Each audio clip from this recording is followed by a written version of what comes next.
আসসালামু আলাইকুম। Welcome to আখি স্বপন ব্লগ। সবাই কেমন আছেন? আলহামদুলিল্লাহ, আমরা অনেক ভালো আছি। তো আজকে শুক্রবার সকালবেলা। তো প্রতি শুক্রবারেই চেষ্টা করি যে ওদেরকে স্পেশাল কিছু করে খাওয়াই। ওরা বাবা ছেলে দুজনেই বাসায় থাকে। ছেলের স্কুল বন্ধ থাকে, বাবার অফিস বন্ধ থাকে। তো ওদের বাবা ছেলের জন্য আমি স্পেশাল কিছু করব ভাবছিলাম। তো বড় ছেলে বলল যে ও স্যান্ডউইচ খাবে। তো কি করব, বাসায় কাবাব ছিল ওই ফ্রোজেন করা। তো ফ্রোজেন কাবাবগুলো বের করে নিয়েছি। বের করে ওটাকে ফ্রাই করে নিয়েছি। সাথে নিয়েছি একটা এগ ফ্রাই। আজকে একটা এগ স্যান্ডউইচও করব এজন্য।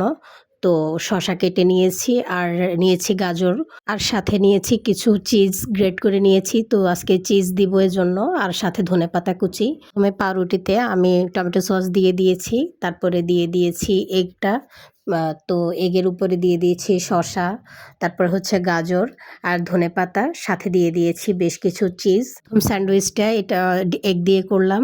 এবার বাকি দুটোকে আমি দিয়ে দেব কাবাব। তো কাবাবগুলোকে আমি মধ্যখানে দুভাগ করে নিয়েছি যেন পুরো পাউরুটিতে সুন্দর করে এটা দিয়ে দেয়া যায় এজন্য। তো ওগুলাতেও সেম আমি সস দিয়ে দিয়েছি, টমেটো সস। তারপরে দিয়ে দেব কাবাব, তার উপরে দিয়ে দেব শসা আর হচ্ছে গাজর, আর দিয়ে দেব ধনেপাতা, আর দিয়ে দেব চিজ। তো এগুলো দিয়ে কাবাবের স্যান্ডউইচগুলো আমি একে একে রেডি করে নিচ্ছি। তো আমার এই স্যান্ডউইচ মেকারটাতে ৩টা ট্রে আছে। আমি মানে মাল্টিপারপাস ইউজ করার জন্য নিয়েছি। তো এটার মধ্যে হচ্ছে স্যান্ডউইচও করা যায়, তারপরে হচ্ছে গ্রিল করা যায়, আর হচ্ছে ওয়াফেল করা যায়। তো আমি আজকে স্যান্ডউইচেরটা নেইনি, আমি শুধু যেটাতে গ্রিল করা যায় ওটা নিয়েছি। তো স্যান্ডউইচেরটা পরে একদিন সময় করে আবার করব। তো এটাতেই আজকে আমি ৩টা স্যান্ডউইচ মেক করে নেব। তো সুন্দর করে ধাপে ধাপে আমার ৩টা স্যান্ডউইচ প্রিপেয়ার করে নেওয়া হয়ে গিয়েছে। এবার এগুলোকে আমি এটাতে দিয়ে গ্রিল করে নেব। তো স্যান্ডউইচ মেকারটা আমি প্রথমে গরম হতে দিয়ে দেব। তো এটা যদি গরম না হয় তাহলে করা যাবে না। তো এর জন্য আমি প্লাগিং করে এটাকে দিয়ে দিচ্ছি। তো এই স্যান্ডউইচ মেকারগুলোর যে তারটা, এটা খুব শর্ট দেয় লোকেরা। এটা দিয়ে কাজ করতে আসলে একটু ঝামেলা হয়। তো এই জন্য নিচে আমি একটা কেকের মোল্ড দিয়ে দিয়েছি। দিয়ে এটাকে একটু উঁচু করে তারপরে এটা লাইনের সাথে লাগিয়ে দিয়েছি। তো এটা এই পর্যায়ে গরম হয়ে এসছে যখন, তখন আমি প্রথম স্যান্ডউইচটা দিয়ে দিচ্ছি।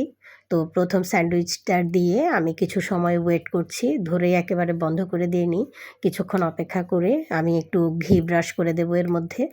ঘিটা দিলে খুব সুন্দর একটা কালার আসে, দেখতে বেশ সুন্দর লাগে, লোভনীয় লাগে। তো বাচ্চারা খুব পছন্দ করে, এজন্য আমি এভাবে ওদেরকে আকৃষ্ট করার জন্য অনেক রকমভাবে বাসায় ট্রাই করি অনেক কিছু। তো বাচ্চারা দেখে বেশ খুশি হয়ে যায়। তো এই পর্যায়ে যখন সুন্দর একটা কালার হয়ে এসছে স্যান্ডউইচের মধ্যে, তো এই পর্যায়ে আমি প্রথমটা নামিয়ে নিচ্ছি। তারপরে আমি দ্বিতীয়টাও দিয়ে দেব। দিয়ে একে একে ৩টা সুন্দর করে রেডি করে নেব, একদম ব্রাউন কালার করে। বাচ্চারা যখন স্যান্ডউইচ খেতে চায় তখন আমি বাইরের থেকে কিনে দিই না, আমি বাসায় রেডি করে দিই। আমার মনে হয় যেন বাসায় আমি হেলদি ওয়েতে তৈরি করে দিই, আমার মন মতো করে যখন যা থাকে সেটা দিয়ে খুব সুন্দরভাবে সাজিয়ে গুছিয়ে দেয়া যায়। তো এটা বেশ স্বাস্থ্যসম্মত হয়, বাইরেরটা তো অত ভালো হয় না এজন্য। তো এই পর্যায়ে ধাপে ধাপে আমার সবগুলো স্যান্ডউইচ রেডি করা হয়ে গিয়েছে। তো এই পর্যায়ে স্যান্ডউইচগুলো ৩টাকে নামিয়ে আমি সুন্দর করে মধ্যখানে একদম স্যান্ডউইচের শেপ দেওয়ার জন্য কেচি দিয়ে সুন্দর করে কেটে নিচ্ছি। কেটে নিয়ে সার্ভ করে নিচ্ছি। আর আজকে এর সাথে আমি সার্ভ করেছি চা। তো সকালবেলা চাটা খেতে ভালোই লাগে, একদম সব ক্লান্তি দূর হয়ে যায় এজন্য। তো আমি মাঝে মধ্যে দেই, সবসময় আসলে চাটা করি না। একটু শুক্রবারের দিন ওরা একটু খাবে, একটু আয়েশ করবে এজন্য দিই। সকালবেলা স্যান্ডউইচ আর চা, একেবারে সকালটা বেশ জমে গিয়েছে। তো আমাদের এই ব্লগটা যদি আপনাদের কাছে ভালো লেগে থাকে তাহলে অবশ্যই লাইক করবেন, কমেন্টস করবেন, শেয়ার করবেন, আর ফলো বাটনে ক্লিক করে আমাদের পাশেই থাকবেন।